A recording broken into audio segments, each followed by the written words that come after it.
অনেকদিন থেকে আমার একটা পাহাড় কেনার শখ, কিন্তু পাহাড় কে বিক্রি করে তা জানি না। যদি তার দেখা পেতাম, দামের জন্য আটকাতো না। আমার নিজস্ব একটা নদী আছে, সেটা দিয়ে দিতাম পাহাড়টার বদলে। খেয়ে না জানে পাহাড়ের চেয়ে নদীর দামই বেশি। পাহাড় স্থানু, নদী বহমান। তবু আমি নদীর বদলে পাহাড়টাই কিনতাম, কারণ আমি ঠকতে চাই। নদীটাও অবশ্য কিনেছিলাম একটা দ্বীপের বদলে। ছেলেবেলায় আমার বেশ ছোট্টখাট্ট ছিমছাম একটা দ্বীপ ছিল, সেখানে অসংখ্য প্রজাপতি। শৈশবে দ্বীপটি ছিল আমার বড় প্রিয়। আমার যৌবনে দ্বীপটি আমার কাছে মাপে ছোট লাগে।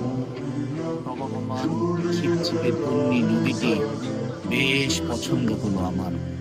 বন্ধুরা বলল, ওইটুকু একটা দ্বীপের বিনিময়ে এত বড় একটা নদী পেয়েছিস, খুব জিতেছিস তো মাইরি।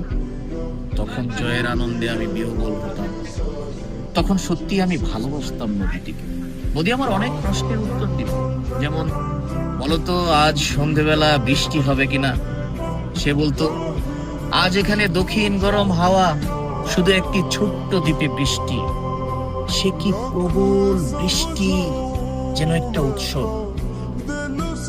আমি সেই দ্বীপে আর যেতে পারি না। সে জানতো, সবাই জানে, শৈশবে আর ফেরা যায় না। এখন আমি একটা পাহাড় কিনতে চাই। সেই পাহাড়ের পায়ের কাছে থাকবে গহন অরণ্য। আমি সেই অরণ্য পার হয়ে যাব। তারপর শুধু রুক্ষ কঠিন পাহাড়, একেবারে চূড়ায়, মাথার খুব কাছে আকাশ, নিচে বিপুলা পৃথিবী, চরাচরের তীব্র নির্জনতা।